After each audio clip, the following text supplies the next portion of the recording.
Hey, thanks for coming. Welcome to the Love Shack.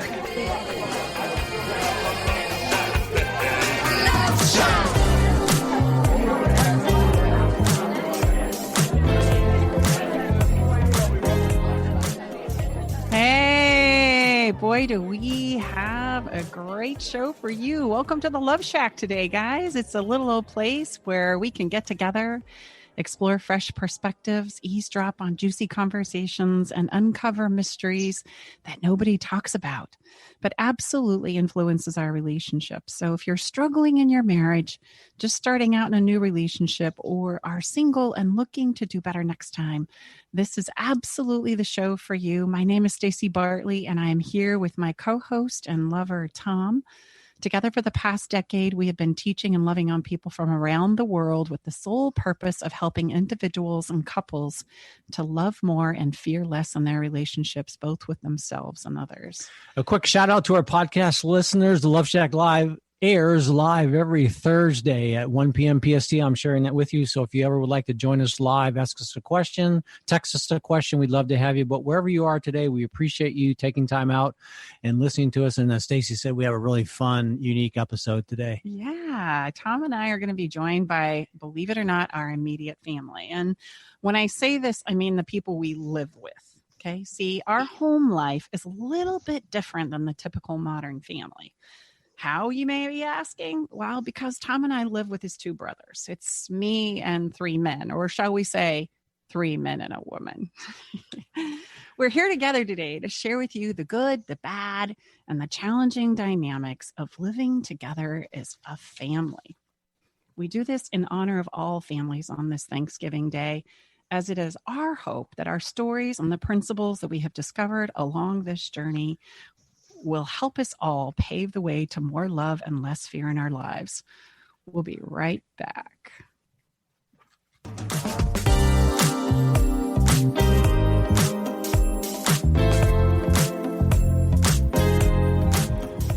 Do you feel like your love life is on life support? It's time for a turbocharged relationship resuscitation. With an alternative to marriage counseling. Head over to stacibartley.com to learn more about their proprietary programs their clients use to save their relationships. stacibartley.com. Visit stacibartley.com today. Are you tired of sitting on a couples counselor's couch and feeling like you're just rehashing the past and making no progress? Do you feel like you're holding on to your relationship but panicked you're losing your partner? It's time to learn how to deepen your connection, finally resolve the arguments that keep coming up, understand yourself and your partner, and create the level of intimacy you've been dreaming of. It's time for love to tingle your toes again. Schedule your private session with relationship expert Staci Bartley at stacibartley.com/checkup.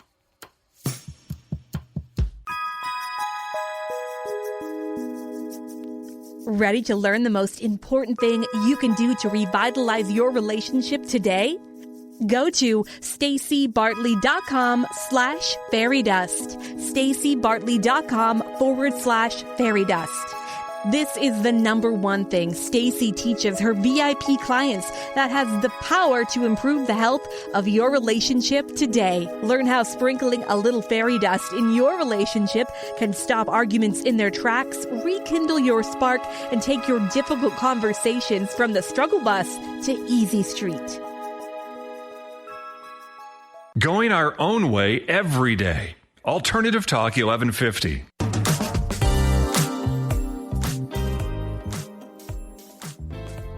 Hey, welcome back. If you're just joining us, I have invited my immediate family, meaning the family I live with today, to be on the show to share with you some of the stories that we've discovered in our decade-long journey together. And before we jump in and bring our family on here, I feel like we need to give them a little background, right? Sure, that makes sense. How we all came together.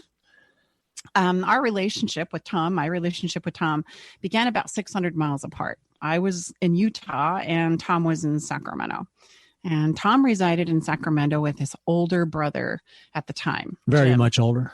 And when the time came for Tom and I to merge our lives, it was decided that I would move to Sacramento and live with Tom and his brother, Jim.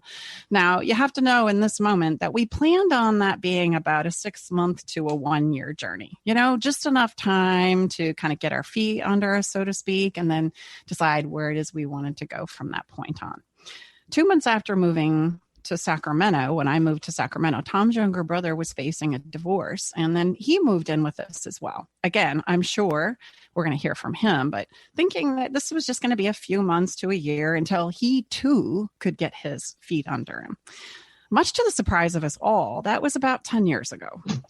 We came together to share the challenges we faced, and there was unexpected gifts that came from living together in this beautiful house, in this beautiful home, and in our beautiful community. Now, I'm going to be honest with you, there's been absolutely some challenges and some difficult conversations that we've had to navigate through, but some of the lessons that we learned, we want to share with you in the hopes that just like they've been a contribution to us, that they'll be a contribution to you as well. I mean, after all, I'm a firm believer that if we can do this, so can you. So I'm going to allow them to introduce themselves with their voices. We have at the top of the food chain, or the family chain, so to speak, Jim, who is the oldest member of the household. Jim, go ahead and say hello. Hello, everybody. Nice to be on the show, and really appreciate it. Yeah. So then we have David, and the family, you must know, calls him Woody, because if we don't disclose that right now, you're going to get all confused about who we're talking about as we share. And this is Tom's younger brother. So Woody, go ahead and say hello. So great to be back on the show for a second time. And I am the baby brother, and without the others being jealous, of course, the favorite son. Of course, you have to throw that in there. Of course. Everybody has their story. And I want you to know that I claim these amazing human beings as my brothers too, even though I came into this by relationship and marriage. So welcome everybody to the show. Let's get this party started, shall we? And this question being asked right out of the gate. In the beginning, when we were all coming together, I'm curious as to what your greatest concerns were. And how did you think that this was going to go way back in the beginning? Whoever wants to go first. Well, I think this is Jim speaking. I think, Stace, when you initially came into the house, when it was just Tom and I, having a lady amongst us two men, and also you were bringing a dog into the fold as well, and we already had a couple dogs, just hoping that everything would mesh and it'd be cohesive, because, of course, I didn't know you that well, and having additional people under the roof, seeing how that would go. Yeah, you were a little nervous, so to speak, huh? Yes. Did your armpits get sweaty? I don't think to that extent, but I was pleasantly surprised. Oh, that's awesome. What about you?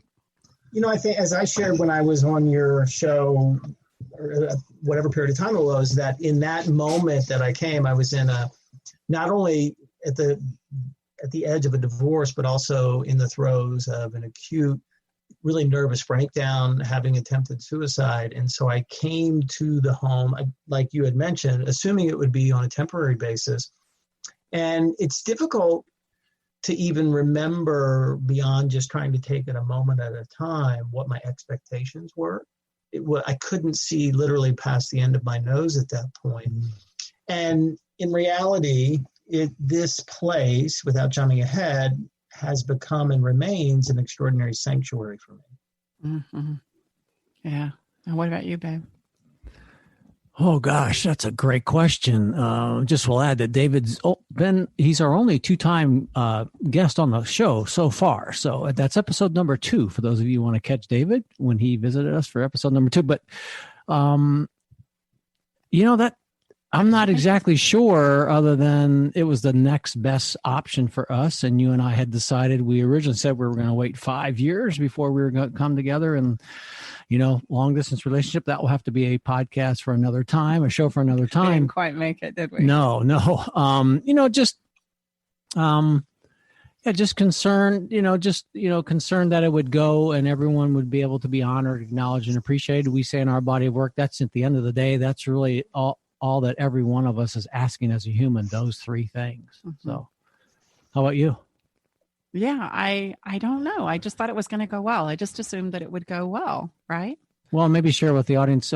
You have very close relationships with your brothers as well. So I do. would say that's I a have good 3 foundation. biological brothers, and I've always done really well with men in general, right? They usually turn out to be my good friends and such growing up. I mean, not that I don't have close girlfriends as well, but I didn't have any concern about the men in the house. Thank goodness, 3 men and 1 woman.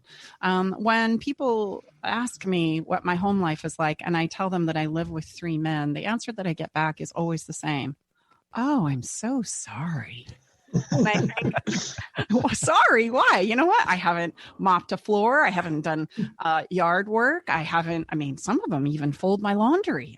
It's not such a bad gig, I'm telling you. So some would say the gents are kind of fastidious. They are a little bit fastidious, which I'm sure helps, which leads me to number 2, what has been one of your ongoing challenges to navigate by living together?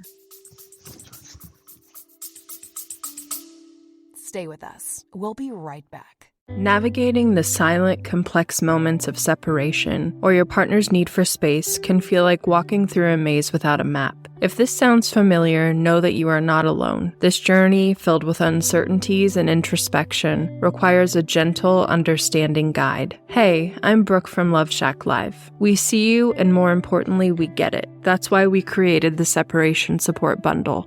A collection of resources designed to not just guide you through separation, but to offer comfort and clarity during these times. Our separation guide offers insights and support to help make sense of your emotions and the process of separation. And for those moments when words escape you, our guide on 10 texts to send when navigating space provides thoughtful prompts to help communicate with compassion. Plus, a soothing separation meditation to help ease the overwhelming moments. Because sometimes all we need is a starting point, or a way to start feeling okay again. Remember, you don't have to journey through these complexities of separation alone. Our Separation Support Bundle is here to accompany you, guiding you towards healing, understanding, and most importantly, the renewed sense of self. Visit stacibartley.com/bundle today to access your free separation support bundle. At Love Shack Live, we're all about exploring the real stuff that relationships bring, the good and the challenging. So let's tackle this together, because even in the hardest times, there's hope, growth, and yes, even love to be found.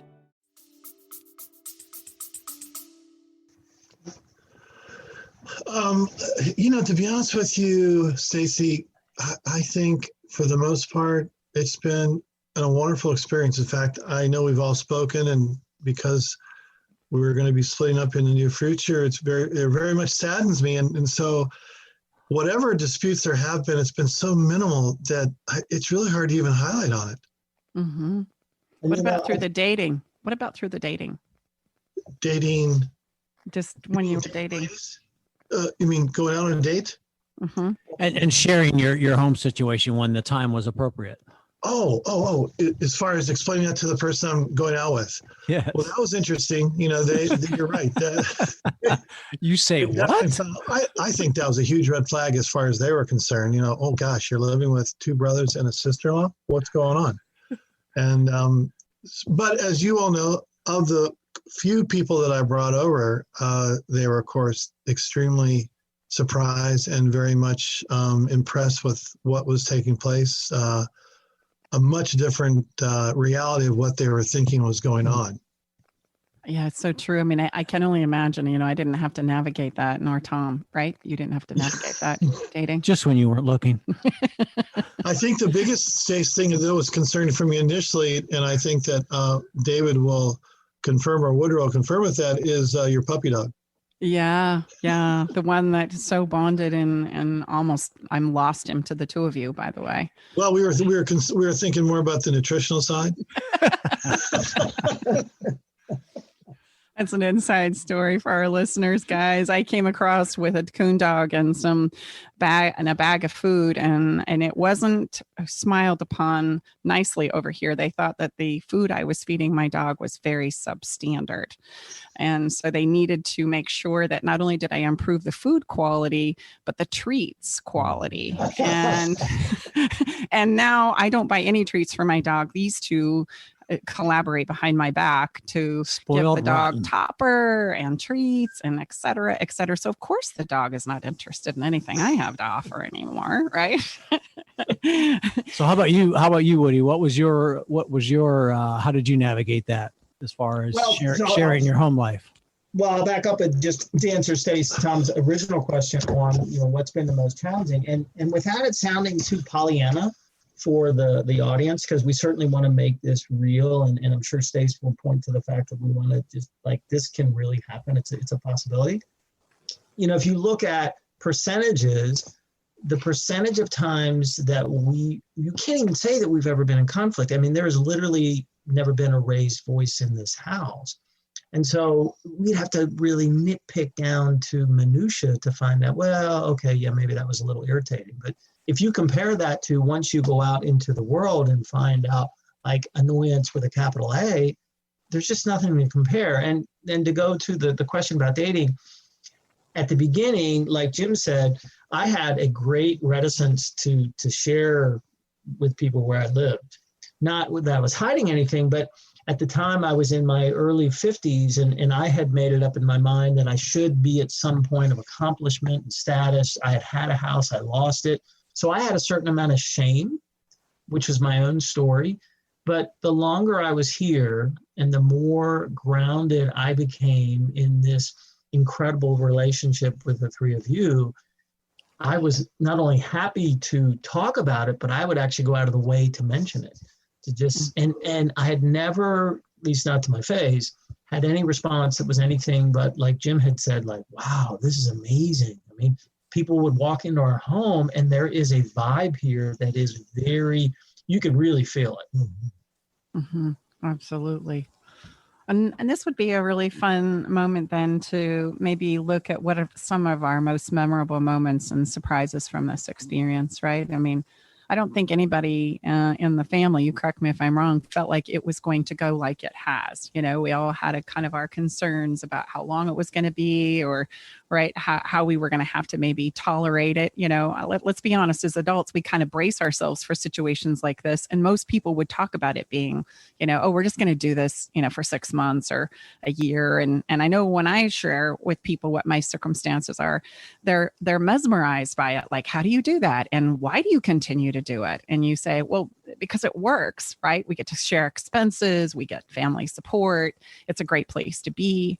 And there's so many wonderful memories and moments that are such surprises to me from this whole experience that I think it would be fun to talk about those. Yeah. As well. And I, especially right now where we are, if you're listening to this, on Thanksgiving or certainly shortly around this time period, all of the families around the world are literally, looking at circumstances and situations and living conditions, I would sense, that they haven't before. So rather than, like Staci shared, bracing for it in our body work, we like to say, how about if you were to turn and literally lean in? What might be able to be created? So hopefully this is the, what we share today with you all, it gives some possibility to, because we're all navigating, working and living in school situations unlike we've ever had in the history. If you're alive today, would be my sense. Yeah, I love the saying that says we're not working at home, we're working with home. Right. And when we work at home with others, that means we work with others as well as all the other tasks and responsibilities that we're trying to put on our plates, right?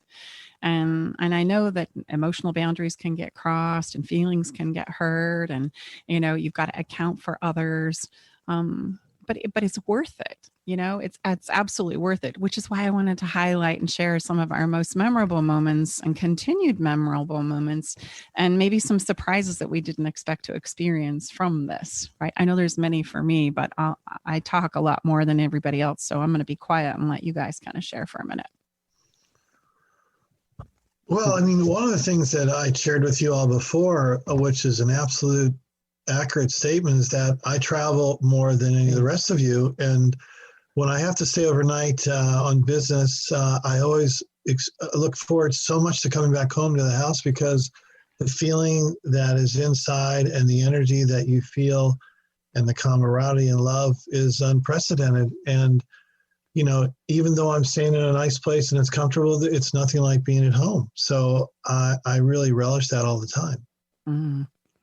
And I just remembered a funny story that I will share. So obviously your beautiful grandchildren are here, the 6 of them, and have been here since the beginning. And you will probably remember this, that for a short period of time, I was dating a woman named Heidi. And we didn't date that long, probably a couple of months. And I had brought her over to the house. And she too, like Jim had mentioned, we've all mentioned she was so taken. Well, that relationship ended. And then I had the amazing privilege to be in relationship with a woman who I was together for 5 years, Carrie. So the first time I brought Carrie to the house, as soon as we rounded the corner, the grandkids happened to be there. They said, Heidi, it's so good to see you. Oh my God. I wanted to run away at that moment. You definitely have an MO, Woody, don't you? Blonde hair, 5'6". Well, in all fairness, we'll share with the listeners, the audience, there was some likeness that, you could, those two ladies, had some, so they did both very, very pretty. And yes. So it's just, you want to make a good impression and you move past that point. Okay, well, I'm going to introduce Carrie to the family. And then here's the other part of for I don't know how long, Karen and I were together for 5 years in a great relationship. And probably maybe within 6 months, she said, well, I got to tell you something. I'm like, okay. She says, I know Heidi. Oh my God. Heidi's daughter had gone to school with one of Carrie's daughters. So I'm like, wow, that whole thing. So it's just one of those funny light moments amongst an incalculable number that happened in the safety and the sanctuary of our home. It has been the place where life can happen. And when I describe our place now, I talk about, the fact that 50 to 60-year-olds are living together, but there really hasn't been a raised voice in the household. But I quickly qualify as a lot of life happens in this house. It's not a museum-like environment. I mean, there are kids and dogs and people and neighbors and businesses and all kinds of things happening in this space all the time. And yet somehow in the creative aspects, our relationship with the universe, there is this safety, the likes of which I have never experienced until I came here. You guys all brought up the grandkids, and so I feel like it might be good for us to share a little bit about the grandkids, just so that people can see, okay, look, this isn't a Pollyanna situation. We've navigated some pretty challenging things. And these are my biological grandkids, and they came to Sacramento maybe 8 weeks or maybe 12 weeks after I had moved here with Tom. So imagine being in a brand new relationship, moving in with a brother that, yes, we're just getting to know, and you're kind of settling into a new space. And you get a call from your daughter one day saying, Mom, I'm in the women's shelter with all of the kids. Can you come and get me? And I remember sitting down in my bed thinking, wow, okay. Unbeknownst to us, right? I mean, we sensed that things were kind of different and weird, but she kept reassuring me that she was happy and that it was all okay. Long story short, she needed to be rescued from a domestic violent relationship. So I immediately jumped in the car, went to Utah in the middle of the night, pulled her out of Utah, and we drove all the way back to Sacramento with 5 kids in tow and pregnant with number 6. So when we arrived at Sacramento, to say the least, this was a big problem for us to take on, is an understatement. And it was going to impact us all. And one of my most thankful things is that I wasn't left standing to manage this decision on my own. That not only did Tom rally to my aid, but so did these 2 brothers. And whatever I needed. And I cannot tell you what an incredible gift that has been to not only me, but my daughter and those beautiful grandkids. So the grandkids that they talk about running in and out of the house or planning celebrations for, or being thoughtful and giving them a safe place to be, is these kids. And they have played a huge role in our lives, right? And they are fabulous. The contribution in, guys, it shows every moment of every day that they too have been able to step in and find a safe place where they're loved and supported unbelievably, unconditionally. And that's such a generous thing for you guys to have done. And also, Stace, what an illustration to see and watch how Brill interacted with her children. Mm-hmm. Well, we hear it. I mean, you know, Heidi said it, Carrie said it, my beloved now, Summer says it, that when just you've not met 6 children like this before. And so it's not just them living under the incredible, sacred, loving umbrella of their mom, but it's also you and Tom and what you've done as well. And then Jim and I making our contributions in our silly uncle way, that it's fascinating. I mean, having run the animal sanctuary for as long as my former wife, Deanna, and I did, animals that came, we watched what the transformation of them from hopelessness to hopefulness, because they're the whole of who they were, their body and their mind and their spirit were cared for. And so I look at the grandkids and coming from the horror that no being should ever be exposed to, and yet their transformation has been nothing short of remarkable. And I see them as embodiments of hope, that the lives that they will go on to change because of what you and Tom and Brill have done and whatever Jim and I have offered, they will change and impact lives, and the ripple effect of who they are will go on in perpetuity. I love that. I love that thought. So yes, that has been, and I'm sure will continue to be, one of my favorite moments of surprise, that you stood with me and continue to invest in, when it would have been so easy and so normal and so logical and so okay for both of you, all 3 of you, quite honestly, to go, hey, this ain't my circus, ain't my monkey, right? This ain't my show. Figure it out. You know, and I don't fault anybody who maybe finds themselves in that place, but just know I am so, so grateful. As I said, you continue to stand and support and love those kids. And I know now they adore and love you, and it's as though it had always been at this point in time. Yeah, I would say a similar but a different, part of the life journey is in 2015, about mid 2015, we were able to have our mom and stepdad come and live with us. And our mom was, at the end of her life journey. And the fact that we were all living together was such a bonus. And our mom was literally blissed out and so thankful every day. She spent about 6 months with us, and she got to be with 3 of her 4. There's one other brother that we love and love dearly outside of California. And so she was able to spend literally every day, with her 3 of her 4 sons, a part of every day. One of us was usually always right around, as well as Staci, loved her just like her own mom. And I know she shared with us, she was just, incredibly blissed out. And not long after she left, mom made her transition. So what a gift. I always say I have such complete, there's completion around my mom, leaving the earth, because I got to spend so many wonderful moments with her for many months. I don't think many of us as adult children are able to do that. And I think there's so many families out there right now that are trying to navigate, raising their teenage and high school age children and caring for their elderly parents. Right. And, because we all live together, right, in the household, there was always someone there, right? It never felt like a tremendous burden at all, because there was always somebody that was willing to step in.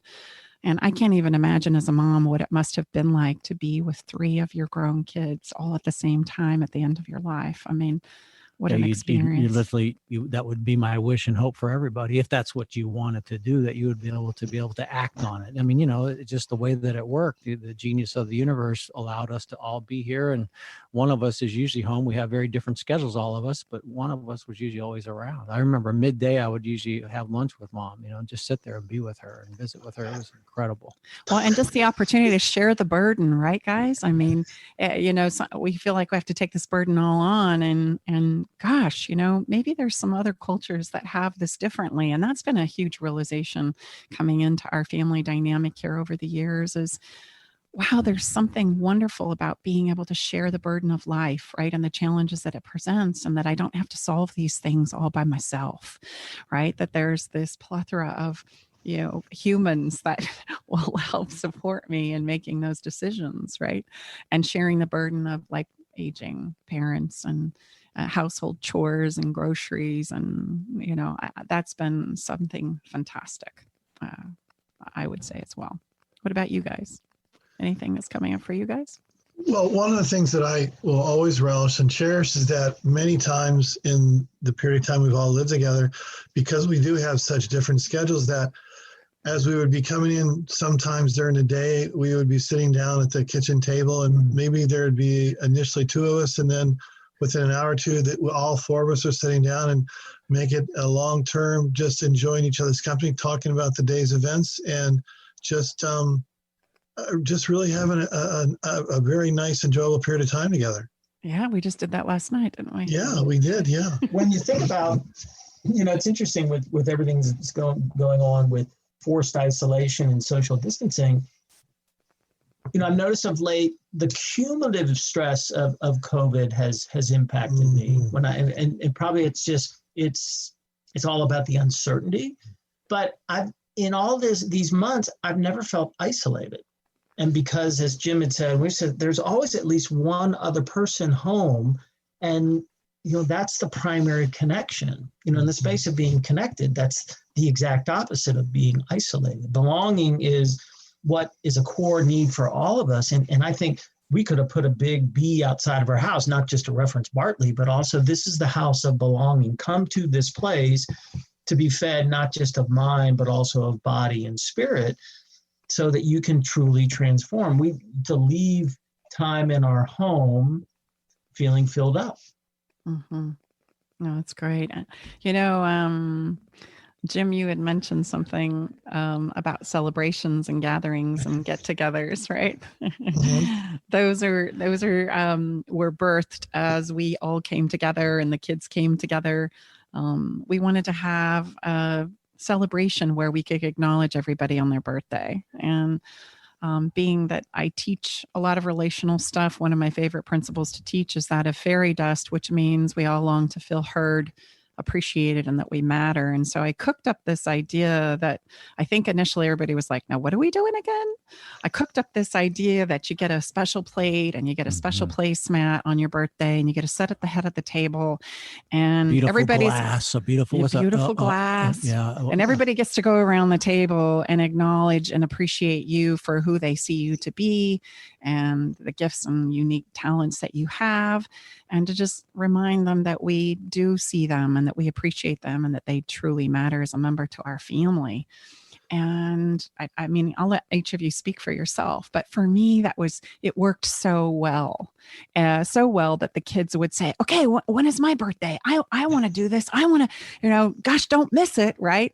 Some of the grandkids, we've had to kind of skip birthdays or delay the celebration on the actual day, saying, okay, now you're not going to forget, Nevea, you're not going to forget Tragan, right? It became this thing, this piece of foundation to our family collectively when we gather together to be acknowledged and to matter, which just kind of highlighted to me how much that really means. Yeah, that's probably one of the most fascinating things that, you just can't refute, sacred ritual, I guess would be the best way that I would describe it, and how I think it's so overlooked and maybe not given time for in this busy life that we all lead now. To see the young, grandkids, developing just an incredible appreciation and thirst for it is fascinating. So, I mean, it's the ultimate confirmation that, again, don't think that these things don't matter. They do matter. And the consistency is the genius of it. It really is.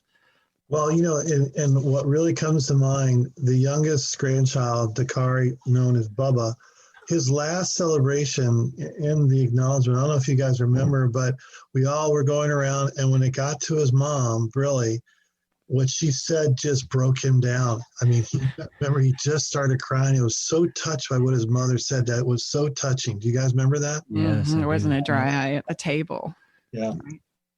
And what a gift it was to me to watch these kids acknowledge their brothers and sisters, like at young ages, like 3, able to talk, 4, 5, right? The minute they could talk, they wanted to participate and to watch them in their words as best they could, acknowledge their mother, their brother, me, all of us, right? And sometimes it was just a simple, hey, I love you, happy birthday. But sometimes, boy, just like you're describing, Jim, I mean, not a dry eye at the table. As you could tell, he got so choked up and didn't know where to begin telling his mom how much he loved her and appreciated her. And he finally just kind of collapsed in her arms, didn't he? Yeah. It was just like he couldn't take it. It was like he was so overwhelmed. He didn't know what to do with it. Absolutely. And both as the giver and the receiver of that, my birthday begins the birthday year in January, and I love it. And part of it is, having lived with depression for as long as I have, the biggest ailment that I encounter is an attack on my self-worth, and do I make a difference, and wouldn't everybody be better off without me, and all those things. And to hear from the people that I'm closest with, including my beloved Summer and her babies, things that I never knew that I had done, maybe not even being fully conscious of it, certain having no memory, how the impact that it made on other people and how they saw me. And, those statements, they stay with me. And on the toughest days, ideally my mind will recall one of those things that any one of you have said, and just like, wow, it's, and imagine, Tom had alluded to this, imagine if every family did this, even if it was just once a year, that every person had a chance to just be loved and acknowledged and reminded who they are, give them examples of how they show up in the world. I think a lot of the challenges we would have as people in countries and counties and everything else would dissipate rather quickly. Well, and I have to admit, we first started this as an adult. It's kind of difficult for you to let it in, right? Because we're so taught to like push it away and go, oh, no, really, that's fine. But that when I even started like sitting with it and getting it all over me and really taking in what the people that are around me and that I love the most were saying and acknowledging about me, right? I love what you said, Woody, because it does become part of what you reach for when you're having a struggle, right? You're questioning or doubting yourself, right?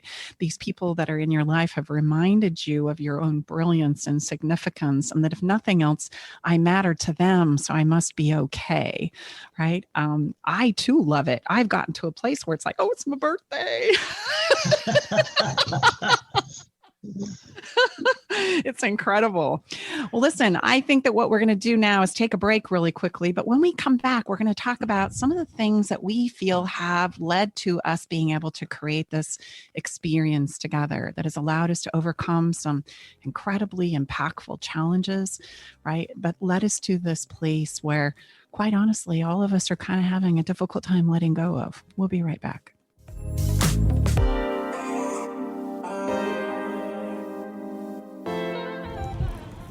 Do you feel like your love life is on life support?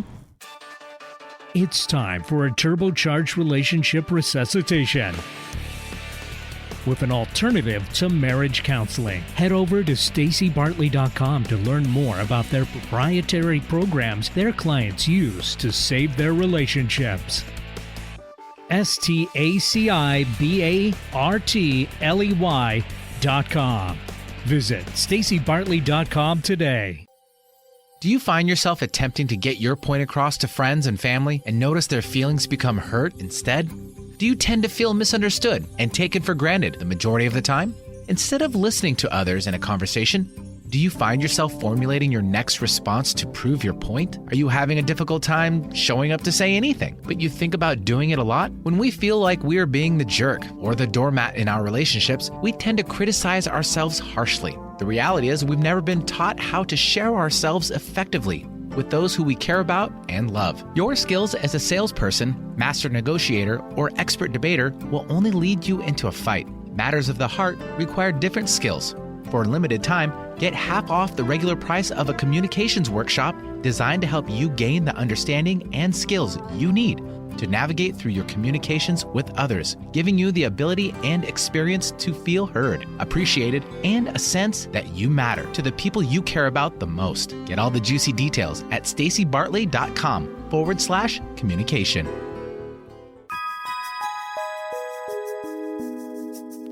Ready to learn the most important thing you can do to revitalize your relationship today? Go to stacibartley.com/fairydust. stacibartley.com/fairydust. This is the number one thing Staci teaches her VIP clients that has the power to improve the health of your relationship today. Learn how sprinkling a little fairy dust in your relationship can stop arguments in their tracks, rekindle your spark, and take your difficult conversations from the struggle bus to easy street. Alternative Talk 1150. It's good for what ails you. This statement has not been evaluated by the FDA.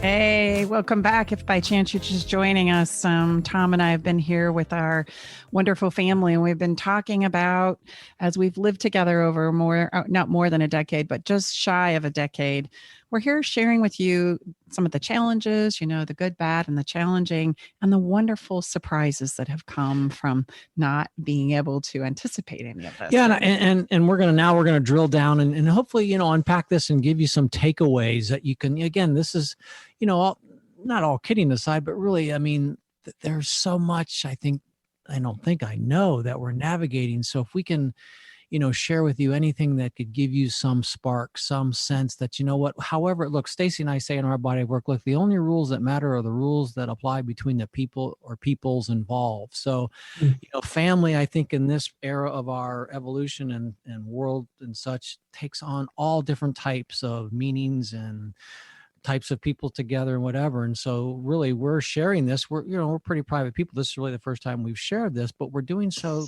to hopefully to inspire and impact you and impart things that you can take home and put into your life right now. Mm-hmm, absolutely. So what do you all feel has led us to us being successful in creating this experience that we get to partake in? Something that we can share with our listeners that they could maybe learn from or implement into their lives. I was thinking about this sis, the other day. So I think there's 3 C's. I think it's communication, compromise, and then also ultimately connection. That, things will come up, and we've had, mundane life things, relationships and anything else all in the shared space. And absent communication, something small could grow into something large. Jimmy and I have shared a bathroom now for close to 10 years, and there's been some compromise, but also support to one another to share that space. And then ultimately, I think what binds it all together is connection. And connection, as I say in my body of work, connection creates hope. Hope saves lives from isolation and despair and loneliness and everything else. It saves lives from angst and stress and worry and concern. I think those 3 things have been the trademark, in my opinion, of what has allowed us to create this beautiful, for me, it's a sanctuary where we have been together for close to a decade. Mm-hmm. Absolutely. The first thing that comes to my mind when I ask myself this question is there's a mutual respect. Mm-hmm. Nobody doesn't feel like they're in charge or better or worse or right. It doesn't have to go anybody's one way, which I love that. Like, that's important. There's mutual place where we get to come, and even if we've made a mess, right, we've been able to be self-reflective, right, and take ownership of that mess and clean it up instead of trying to blame each other or shame each other for maybe the mess or the mistake that was made, right, that it's disclosed. Yeah, I would say literally, from a physical mess. I know a lot of the grandkids say, Grandma, how do you keep your house so clean? And that, and we say, look, whoever's there, we don't no, that's not mine. Gosh knows, when you're a kid, you really get into that. Like, no, I'm not touching that because that's not mine. But it seems to be fascinating to them that it would just be, and there is that in both the emotional mess experience of life and also the physical mess. And yes, my 2 brothers are very, very fastidious, which I love too, because I'm more of the kind of the Oscar kind of a guy, Well, when it comes to dishes, we kind of leave those for Woody. That's kind of his job, right, Woody? I can't believe you don't bulk about that more, right? We'll just set the glass there. No, but it's interesting. I've become just a huge fan of Rachel Naomi Remen, and most people have read her book, Kitchen Table Wisdom. And I'm reading her second book, Grandfather's Blessings. She had this incredible thing that she said the other day, in which service is probably the most profound. She said service is, in her opinion, the best definition of belonging. And so I like to start my day to be of service to the three of you, but it also, then I become awash in the same feeling. It is this inclusivity, because really, in reality, in emptying the dishwasher, the contribution is just as much for me as it is for you. And one other thing I wanted to add in terms of what has made this work so well is, over this decade, we've all had different highs and lows, particularly of the economic variety. And one of the things that I think we have been really good at is to allow one another to help one another. I think, in particularly for us three boys at the ages that we are, you could easily say, well, no, I shouldn't be in this position, or no, I can do it on my own. And yet I think that we have realized that we all need help, and it's okay to ask and receive help. And that's just been such a blessing to witness, as, again, we've all been at different highs and lows over this last 10 years. And I think that's a hallmark of being able to move this forward, because it also keeps the playing field level. I could not agree more, Woody. I'm sorry to interrupt, but that, sometimes, you know what, you just need some good old cash, and boy, there's some strong story, especially as we get older, like you shared, Woody, where no, you need to, it's not even brought up. Right. I know Staci shared, she marvels at the ability of our family, even our oldest brother leads the way, that, we can ask, and it's no big, isn't that what family does? I would hope so. Yeah. Money is a taboo topic, right? When we think of taboo topics, it's money, it's sex, and it's death. Those seem to be the ones that kind of really punch us in the gut. And most of us have been raised with some version of those are not okay to talk about. And when it came to money, it certainly was a takeaway that I had from my family of origin, that you don't talk about money and that you figure out a way to do it. And that too has been an incredible gift of watching the three of you talk about it like it's just you're talking about your elbow, or, hey, we're out of toilet paper. What do you got? Right. And everybody pulls out what they got. Nobody's trying to hide it or stash it. Hey, what can you do? What can you do? And it really is marvelous, you guys. I just need our listeners to understand, to watch these three come together, and within record time, they can sort it all out, right? It is not a roadblock. It is not something that from my perspective, anybody feels shameful of or guilty of. It's just like, okay, here's the numbers. Here's what's got to happen. What do you got? What do you got? And they solve it in record time. And babe, I'm sure that's why you have been so successful, and we have been so successful in businesses with family as well, where most families fall short because we don't have the conversations that need to be had, right? Yeah, I would say it's that collective keeping score that really, the score is the end goal for all of us to thrive. That's really the end goal. And yeah, it is. It's just something that we've been blessed with as a family of four brothers, where it's a very open conversation. And look, you know what? Because we're the three of us, our oldest brother's not, but we're three entrepreneurs. And let's just be honest, when you're an entrepreneur, you have a lot of us have some really high peaks, and then some more valley type peaks. And yeah, it's literally just whatever's needed.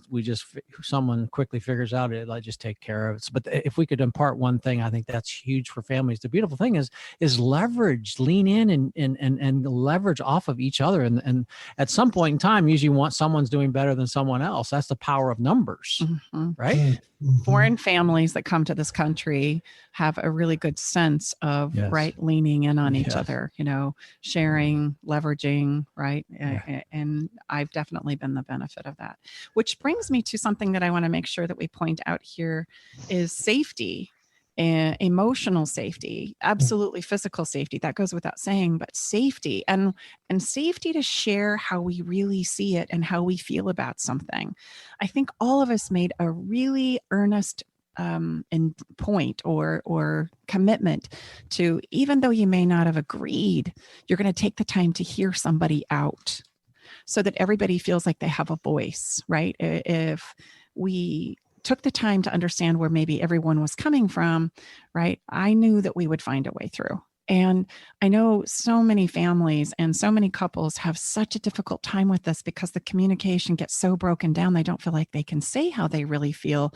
So then, of course, they start trying to, give an innuendo or drop a hint or say nothing at all and then assume a bunch of things. And I really feel like all of us have done a fabulous job at that. Like if we're hurting or something's bothering us or we're having a difficult time with something or someone or whatever it was, I think Jim just said to me the other day, "Hey, where's my tools?" Right? "You got my tools?" I'm like, oh yeah, I do have your tools.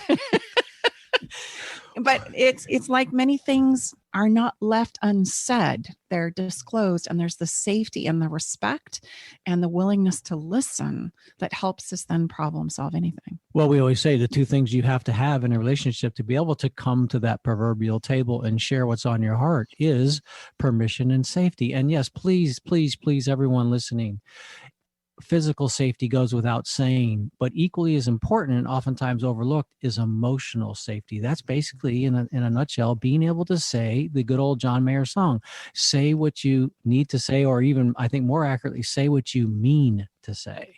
Mm-hmm. And in that sharing, sometimes the hardest part, right, is the willingness to be self-reflective, even when you're hearing something that's difficult. Mm-hmm. Have any of you guys relate to this?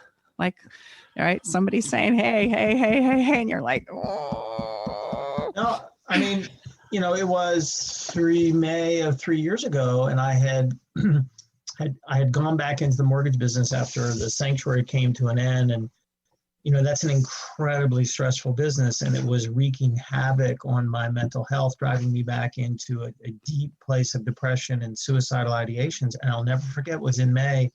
And you three had literally an intervention with me and just said, look, you have to get out of the business. And, the first questions come up, how can I support myself? And then I remember, sis, you literally said, okay, well, here, we're going to get a piece of paper. How much is this? How much is this? And say, Jim, could you help with this? Tom, could you help with this? So you go through, and it's just like, and ultimately I got out, and then really it ramped up my speaking and everything else. And so I think it's a perfect example of what you've talked about. We lived it. It wasn't easy. It wasn't easy for me to let go. And yet I could do so. I could fall back into the safety net of our family. It's so great.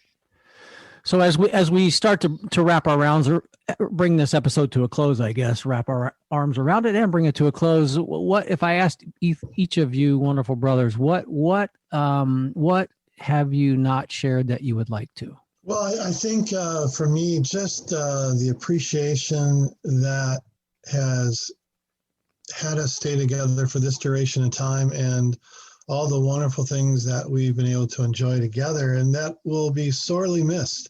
I don't look forward to when we will be splitting up, which will be relatively soon. Not that we won't see each other, but it won't be the same. And, that's a wonderful thing about memories. We always will have those, but still we'll miss the connection and, seeing each other on a daily basis. That will be something I'll take a long time to get past, I think. Mm-hmm. Yeah, and I would agree. So what's interesting, I am going to remain in the house, and my beloved Summer and the three kids are going to come. Sharing with the four of us last night that, I think I actually, if I had to do it all over again, I think I would have rather us get a new house that was distinct from this. And I guess you could look at it two different ways. One, this house, the literal walls and the pores are oozing with love and patience and understanding. And yet, as Jimmy had said, there's also a tremendous amount of memories. And it is going to be, I have fear in how I'm going to be able to process and to be able to separate from this new beginning, which I'm excited about, but also letting go of something that has been literally for me life-saving.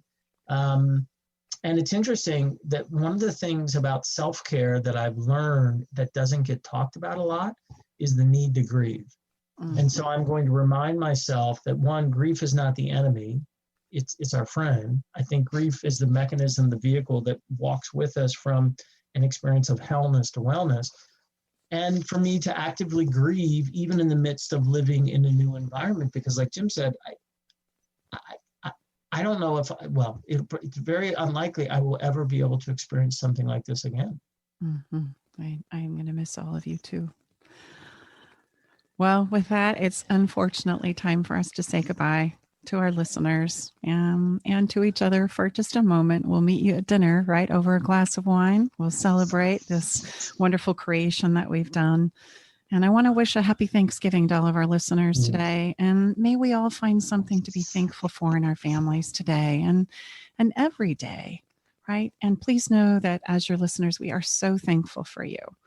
It is in the sharing of our stories that I believe that our personal perspectives can carry the power to transform our lives, right? So it is with all the love in our hearts that we share our stories with you today. I hope that you found them impactful and enjoyable. Maybe put a smile in your face and a little hope in your step. If we can do this, you can. Our song to close out the show today, which I feel is absolutely perfect for this very day, Josh Corbin's Thankful. Thankful for you guys. You love you all. We take when we should give. So for tonight we pray for what we know can be, and on this day we hope for what we still can't see. It's up to us to be the change, and even though we all can still do more, there's so much to be thankful for.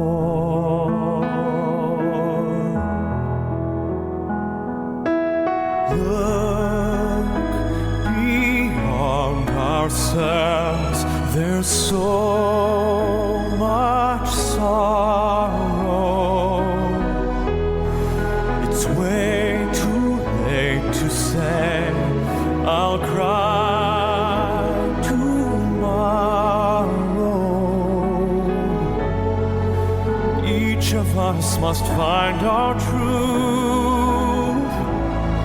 We're so long overdue. So for tonight we pray for what we know can be, and every day